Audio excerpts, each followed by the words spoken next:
Hello and welcome to a show we're calling The World in 2022.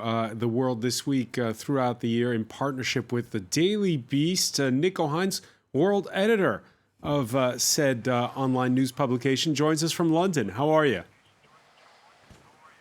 Looking forward to 2022. Very excited. Very excited. Okay. Also in the UK capital, Patrick Smith, editor-in-chief of the Africa Report.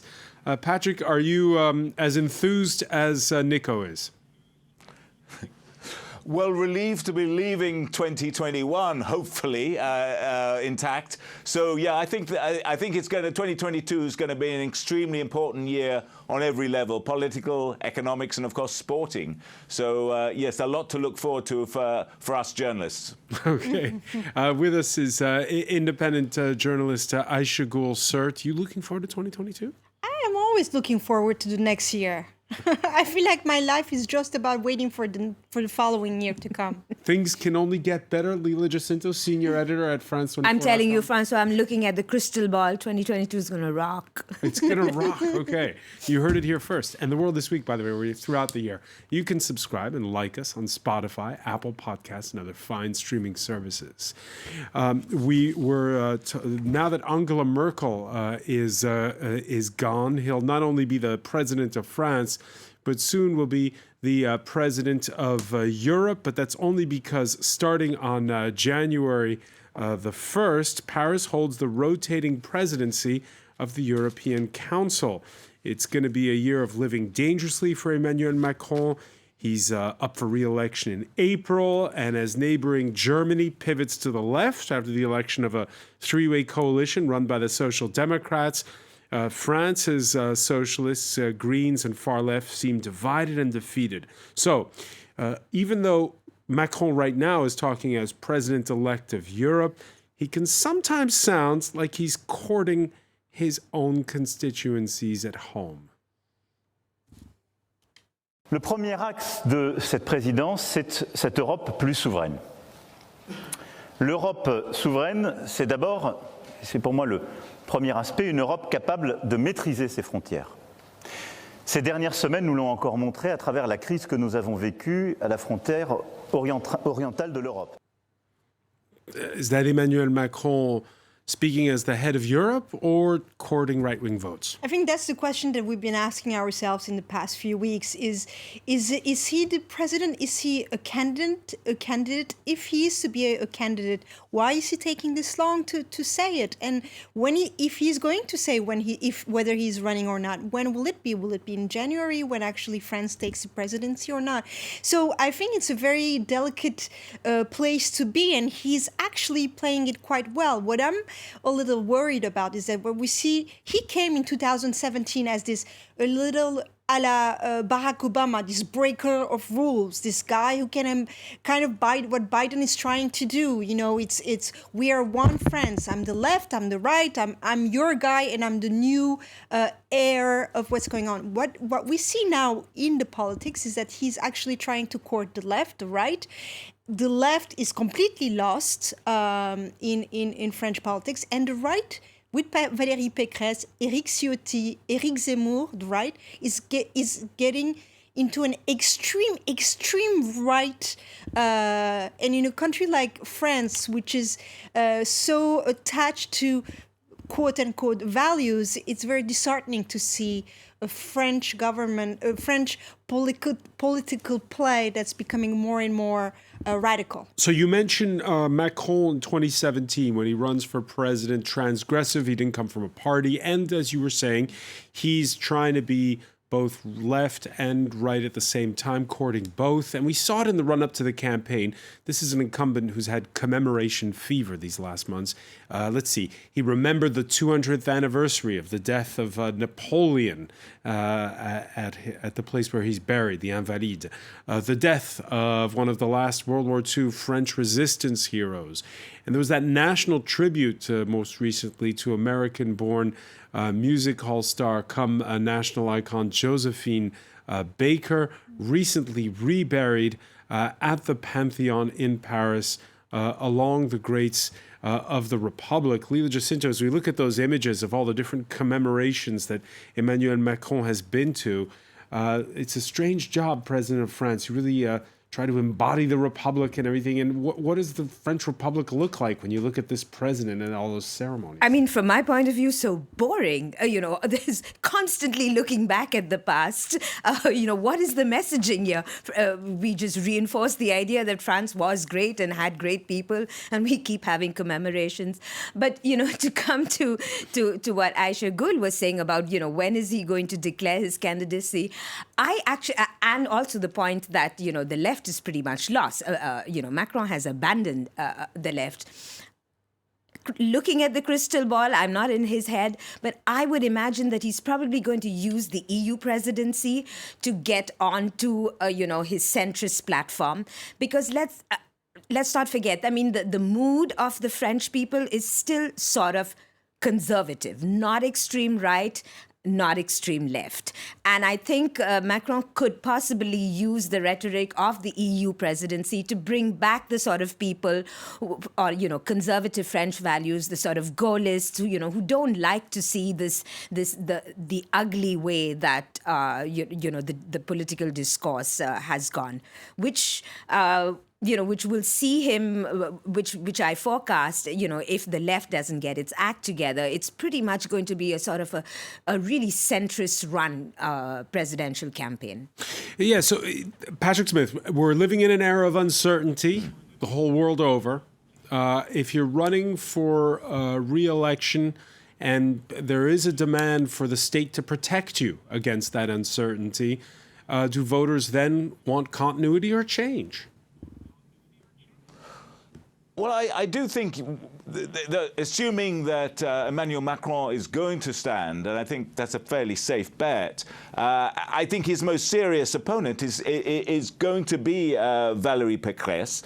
And I think both of them are going to be competing for this center-right ground. And I think that could be quite dangerous for Emmanuel Macron, simply because, going back to the elections in 2000, when you had Marine Le Pen's father competing against Jacques Chirac, there was what they called the hold your nose factor, that the left and centre-left voters all moved to vote for Chirac just to keep the extreme right out. I think if it comes down to a second round between Macron and Valérie Pécresse, you won't get that factor. I think a lot of left voters, having not been able to put together a really powerful challenge to Macron from the left, they will just abstain. And I think that could be quite dangerous for Emmanuel Macron. And I think to that extent, that you have a contest over the centre-right ground in politics, it's almost like sort of that's France's answer to the polarization. It's actually, they're going to centre around those two candidates who are pretty mainstream candidates in terms of the general political landscape at the moment.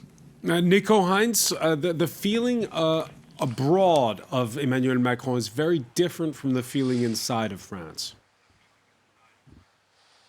Well, that's always the case, isn't it? I do think that Brussels and the other leaders within Europe will probably want Macron to prevail, and so will be doing anything they can to help pave the way for him to use this presidency to help him, or to, of course, they wouldn't want to be caught directly interfering. But I don't think, for example, the Germans would be complaining publicly if Macron were to veer a little bit off script and to start saying things in his presidency role of Europe that might be helpful for his re-election bid in France.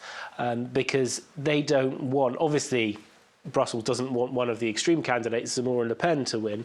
But even if it was Pécresse, who, remember, if Pécresse is to actually get to the second round, and I'm still not convinced, we'll see, she's going to have to tack pretty hard to the right in order to fight off Zemmour and Le Pen. If you look at the polls at the moment, yes, Pécresse is ahead of those two, But if you add up the Le Pen and the Zemmour votes, they're massively bigger than the Pécresse. So you'd have to imagine that one of Le Pen or Zemmour will knock the other one out in the early wrangling, and people on the kind of far right will gather around that candidate. And it'll be difficult for Pécresse to beat that person into the second round unless she tacks hard to the right herself. So that will be the Pécresse that Europe is going to be watching, one who is trying to cover her bases by being as anti-immigrant as possible in order to get the right-wing vote and to make it to the second round. So I don't think she will be appearing terribly appealing to Brussels. Why did why did Germany just pivot more to the left, while France, it's a consensus on the panel here, will either go for the center right or the hard right, depending on how you label it? I think there are many reasons why, but one of them is you mentioned a key word, continuity, and Germany wanted to go on with the continuity of Merkel after 16 years, and so they had to go after the coalition, the best coalition that they could in the footsteps, following the footsteps of Merkel. What I think is going to happen in April, but hey, we're talking about politics, about who's going to be the president, so things can switch and change very fast, is that unlike 2017, we're going to have a Macron-Valérie Pécresse debate, a one-on-one. I completely agree with Nico Heinz that I think that she's going to push on the far right agenda of the France being France and keywords like identity that are going to take center stage in that debate. And you mentioned at the outset how the left has collapsed, but the left-wing voters are still there, and they might just do it as a protest vote against Macron. And there I go to what Patrick said. I think there might be a lot of abstention votes as well. A lot of people, as we have seen last year also with the voting, that a lot of people don't see themselves in any of the politicians, so they're going to abstain. But then the last question is, I almost feel like if it's a Valérie Pécresse, Emmanuel Macron debate, and who are you going to vote for? I'm not sure France is a country that's ready to have a woman president. Lila Jacinto? I was just going to say I would look forward to that debate. As a citizen of France and other countries, the tone of the French debate is very high compared to U.S. debates, etc. And when we have had presidential debates where there has been a woman, Ségolène Royal and Marine Le Pen, they did not stand up to what the French expect of the level of their debate. So if Pécresse goes into a debate with Macron, she's got a lot of challenges facing someone like Macron. All right, we shall see. She's a pretty qualified woman, though. She's extremely experienced. I completely agree. Yeah, she's been to all the right schools, Patrick. She Minister of Economy, Education. She runs Île-de-France. Oh, she has run Île-de-France. I mean, yeah, no. She'll get all the economic and literary references needed to suit perhaps Lila Jacinto's taste. Another president who you can label transgressive is up for re-election in 2022. A president of a very different sort. Brazil's far-right standard-bearer Jair Bolsonaro faces an uncertain battle against the lion of the left, Luiz Inácio Lula da Silva.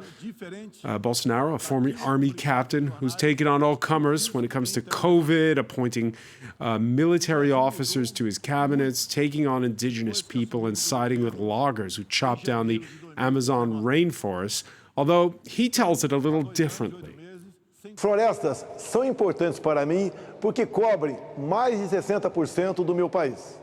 São fonte de saúde e vida e abrigam as maiores riquezas naturais e a maior biodiversidade do planeta.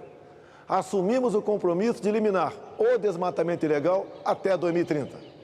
Faço chamado a todos os países para que ajude a defender todas as florestas, inclusive com recursos adequados, em benefício de todos.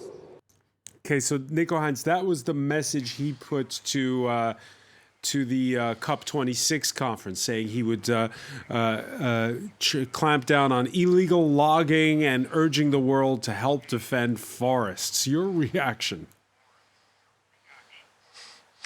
I'm really looking forward to this election. It's a real battle royale between two hugely populist figures. Bolsonaro may make the occasional kind of polite effort to integrate himself with world leaders, but basically he has kind of ploughed his own furrow and has been this bombastic figure. He makes Trump look weak by comparison in terms of his radical statements. You know, he's kind of Trump on steroids.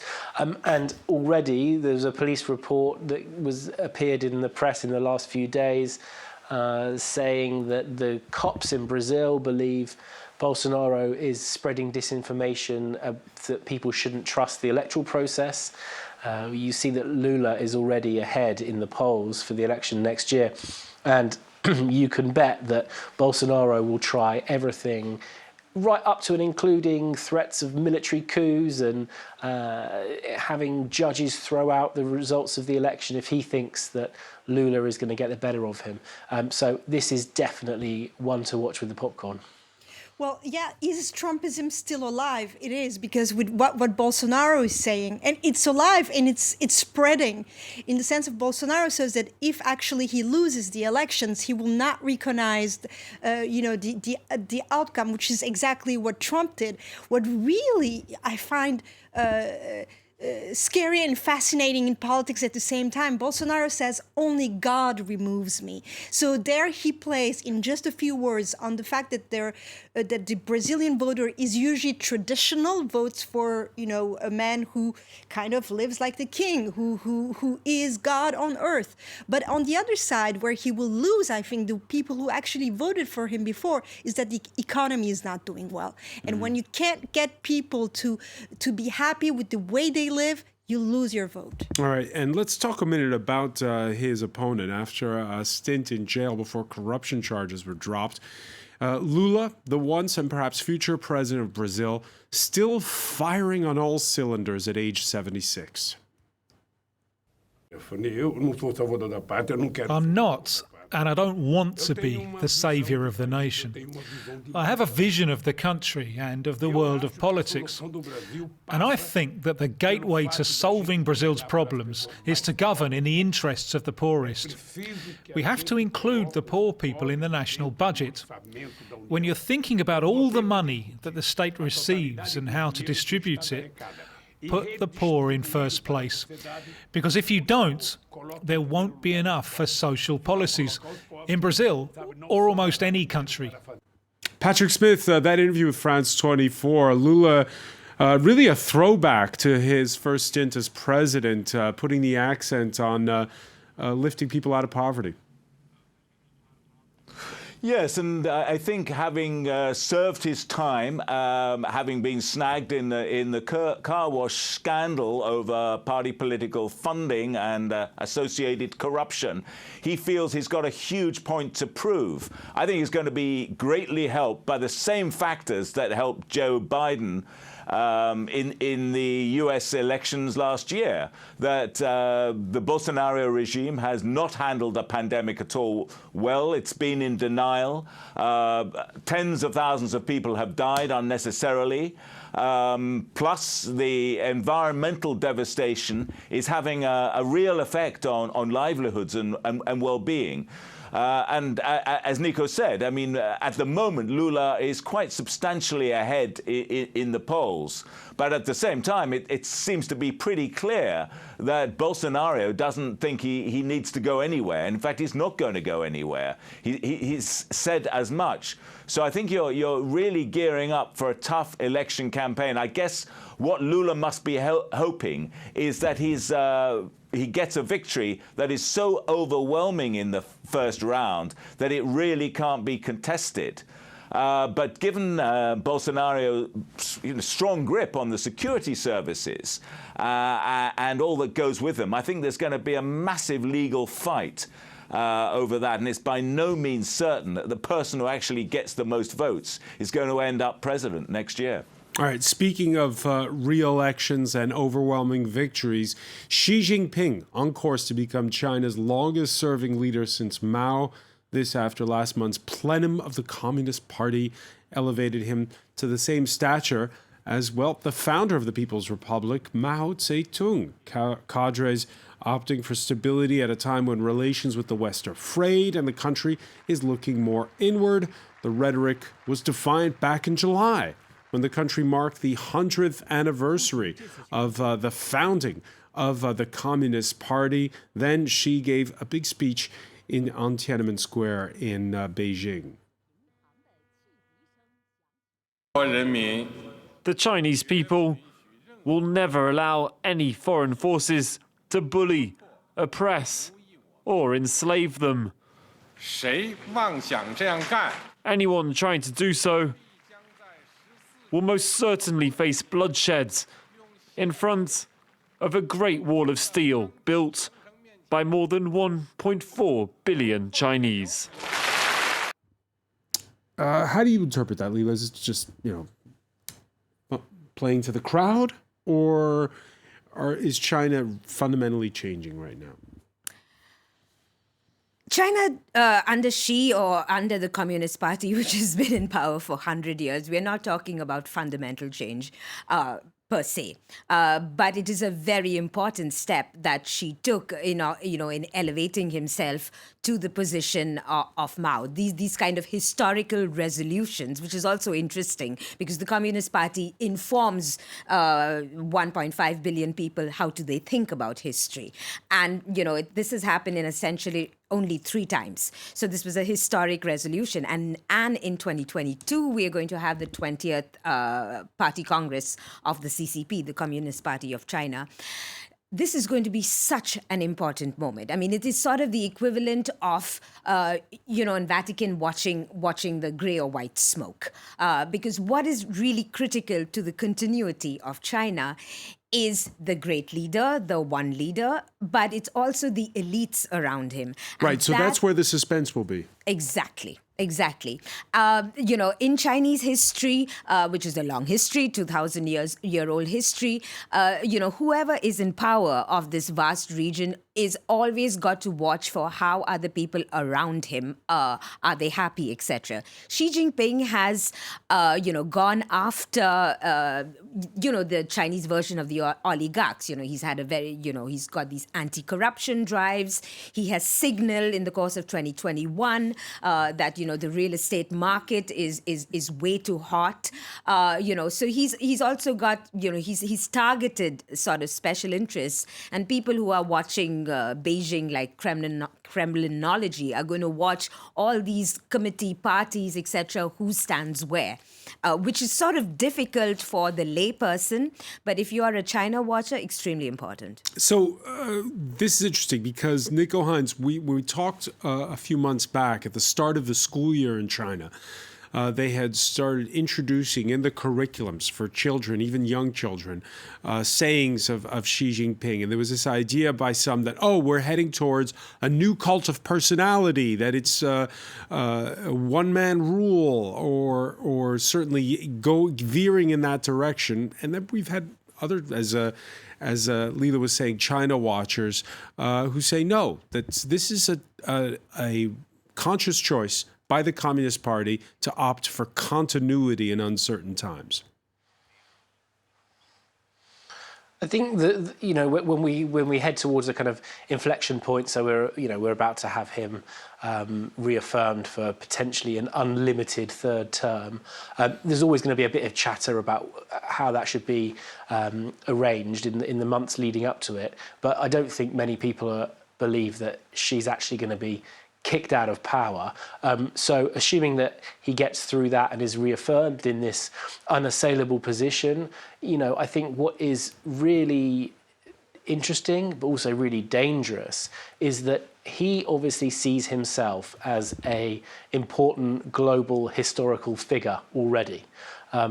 The way that they've rewritten 100 years of Chinese history to basically have 3 phases, Mao, Deng Xiaoping, and then him as the kind of 3 pillars of the Chinese century. And his pillar is the one where China ascends to kind of global dominance and world power. So I think once he's officially nodded through, I think we're looking for a really powerful response. If he does that, Nico, he better stay healthy, because all of this is with a goal to 2049, the 100th anniversary of the advent of communist China to power. Yeah, and looking forward to 2040, 2149, whatever. The interesting thing is that demographically, it's looking as though China may actually be on the way down in terms of its power by then.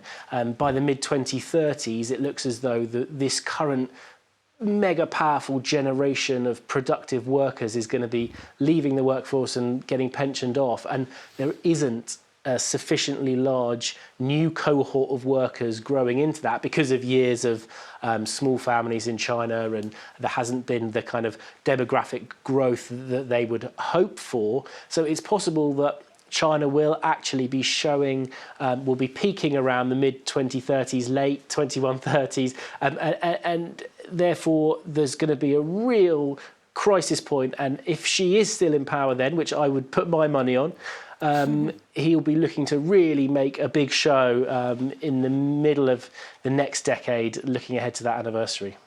I should go, sir?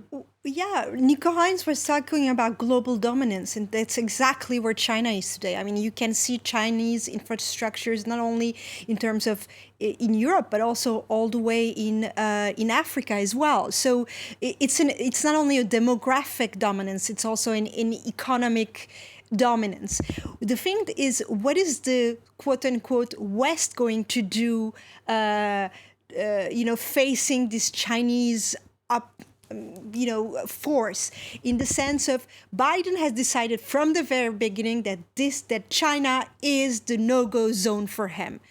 We are also seeing it with the fact that the Winter Olympics that the United States, New Zealand, Australia have snubbed China. Diplomatic boycott. Exactly, yeah. and so it's going to be about. But it's not who's going to win, human rights or economy? It's not just the United States, right? We're Absolutely. seeing the new German foreign minister, a Green, talking about how linking human rights to, and also consumers starting to talk about boycotts of brands that use slave labor from Xinjiang province. And I welcome that, because when we see what's going on in China in terms of human rights, in terms of what's going on to Uyghurs, there needs to be something done. And the only sanction that can be done is where it hurts. Now, Russia is not going to do that, Putin's Russia, especially with the Winter Olympics, since in 2014 when Sochi happened, China was there. But I think we are seeing more and more, not only a polarization inside countries, but also a polarization of authoritarian regimes and the rest of the world that are trying to be more democratic. The limits of perhaps how far China can go, how much outside pressure is there building? There have been, calls since the beginning of the pandemic to bring back strategic industries from the Far East. And as Aishkul was mentioning, this growing pressure over human rights. The Women's Tennis Association pulling all tournaments. This under pressure from the players themselves, concerned of the well-being of double star Peng Shuai after her quickly deleted message on social messaging site Weibo, accusing a former vice premier of forcing her into unwanted sex. Patrick Smith, the Peng story coming just ahead of the Winter Olympics in Beijing. Your thoughts on that? Well, a couple of things. We start with the latest revelation that Peng has given an interview to a Singaporean news channel, saying, actually withdrawing the allegations that the vice premier forced himself on her sexually. So, I mean, that is, again, going to be treated with a lot of pinches of salt by the international media. Yeah, because there's a sense that every time she speaks, or every time that we see her, it's an own goal. When she was interviewed by the International Olympic Committee, that just raised more skepticism rather than less. What is it with China not being able to manage soft power? Well, I think you're going to see this massive test coming up next February with the Winter Olympics. As you say, there's an increasing Western diplomatic boycott of the event, but it's also going to be showtime for Vladimir Putin and Xi Jinping because Putin has agreed to attend the Winter Olympics for the first, I think the first time he's left Moscow since the pandemic started. Again, it's going to be the first high-level international meeting that Xi Jinping has hosted in Beijing, and it's also it's going to look a bit like the summit of the autocrats at this Winter Olympics. So you're setting it up as a real rivalry to between the two camps, Moscow and Beijing on one hand, Washington and Brussels, Paris, London, whatever on the other. Nico, once the games begin, of course, does anybody still care about politics? All they want to know if their country's high on the medal tables, right? Well, I think with the Winter Olympics, no one really cares, do they? I mean, maybe if you're a super ski fan or something, and maybe there are some ice hockey fans who are like big into it. How many medals will Britain win? It's much harder. Probably none. I don't know. We're not very good at the Winter Olympics. It doesn't get. If there was a rain kind of drizzle Olympics, we'd be absolutely top of the charts. But we don't get much snow, and nobody knows what to do with it. But so I do think it's harder with the Winter Olympics to kind of push through and project this great power. It's just, the fact is it's just not the same as the Summer Olympics, which does genuinely captivate the world. So I do think that the political rumblings will continue along in the background, and people won't necessarily be swept off their feet.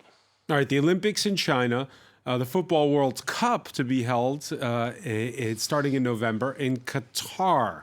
The tournament moved to the end of the year to accommodate for the sweltering heat in a Gulf emirate whose football exploits are mostly limited to the money spent on stars at French side Paris Saint-Germain, which it owns. Aisha Gulsert, we're looking at those images of the Emir of Qatar's coming out of a diplomatic isolation, right? They're meeting with the Crown Prince of Saudi Arabia. He's obviously been close to Turkey's president, but Qatar's star looks set to rise in 2022. Well, I think with the FIFA World Cup is when you're hosting it is one of the reasons why you want to is pure PR, and Qatar needs that PR in order to it's what you will remember is how the game ended at the end and who hosted the game.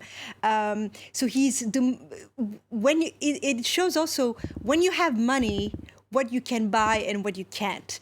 At the moment, he's buying everything. I mean, we talked about China with human rights. What livelihoods it has cost to in Qatar to do all these structures for the games is absolutely astonishing and devastating. But, on the other hand, I cannot help imagining, why don't they get it? Because it's also bad PR. Because, the minute Qatar announces its bid, the Western media, we start examining the labor contracts, the kafala system, and there's always bad But again, press. does it matter? It's the same question I put to Nico. Does it matter once the whistle blows on the opening match? Probably not. And also, the sort of fine lines are not seen. Yes, of course, the labor laws in Qatar under the kafala system is awful. But the laws are a lot better than the UAE and Saudi Arabia, etc. Nobody is talking about how much worse the labor laws are in the UAE and Saudi Arabia. You host the FIFA World Cup. You throw the football agenda into disarray, and you're going to get a lot of bad press as well. But as for, when the beautiful game starts, the beautiful people watch it. So, Patrick Smith, you agree? Well, I think on two grounds. On as Leila said, the labour conditions have been atrocious, and we're not just talking about lack of pay and lack of decent pay. We're talking about people falling off buildings and not getting medical attention, no proper health insurance. Really appalling treatment by one of the per capita richest countries in the world. So I mean that is an issue. There's also the issue of why is it necessary to hold a football football tournament in one of the hottest countries in the world, and the amount of energy it's going to take to deliver air conditioning to both the players and the audiences and all the rest of it. I think there are a lot of PR problems with this. But having said, Qatar as an owner of football clubs in your own fair city, Francois, I guess it's a way of putting itself on the map big time in the soccer. In the soccer world, I don't know why they couldn't have contracted it to a country with a more suitable climate and still said, look, it's a joint soccer match between Qatar and Morocco or something like that. I don't know. Surely there could have been other ways of doing this. Yeah, we talk about sports washing, Nico Hines. I mean, yeah, it's true. Qatar owns PSG. Abu Dhabi owns Manchester City. Now it's going to be what? Newcastle owned by the Saudis. And again, the fans love it. Well, we'll see how much they love it when Newcastle get relegated, which is hopefully going to happen in a few months over here. But yeah, it's definitely true that it manages to win you big headlines. And I don't think the French media has done a particularly great job in holding up PSG as a kind of object of horror and appalling. Over here in the UK, people are.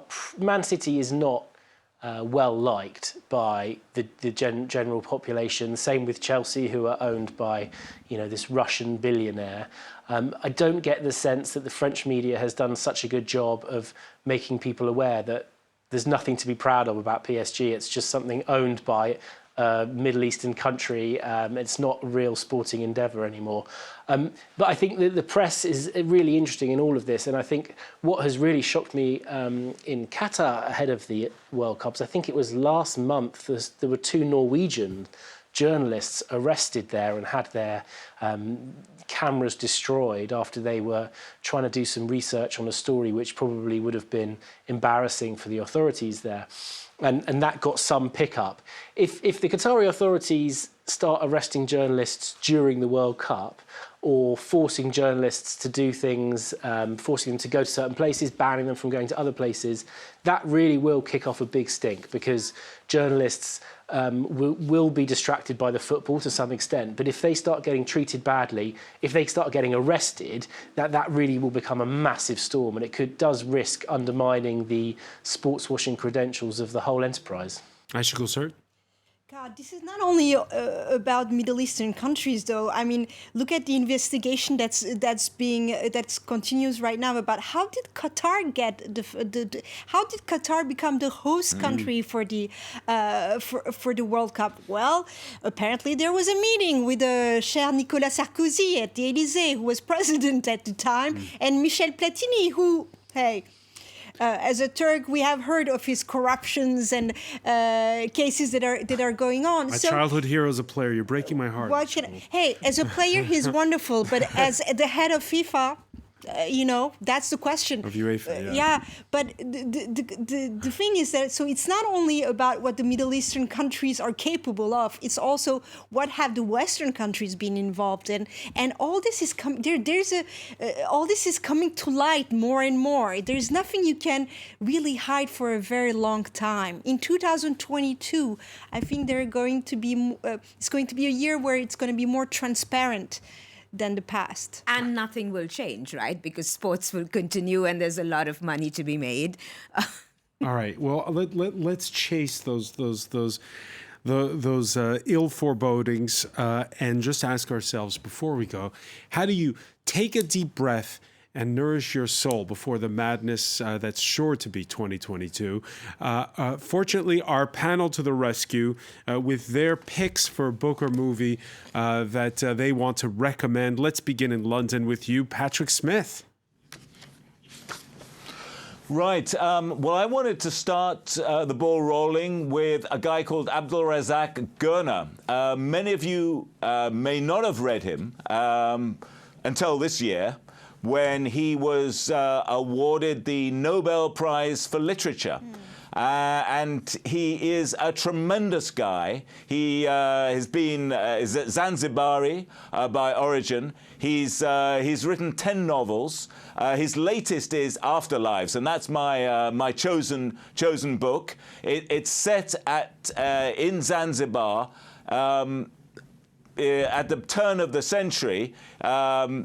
In the run-up to the First World War, and you follow the career of a Zanzibari family through the trials and tribulations of the First World War that was actually fought out on Tanzanian, well, what would now be Tanzanian soil with the German troops and so on, and then with the British victory over Germany, and then the shifts that made in Tanzanian life. And it's the most elegantly evocative portrait of colonial life in that time, and his own this family's struggle.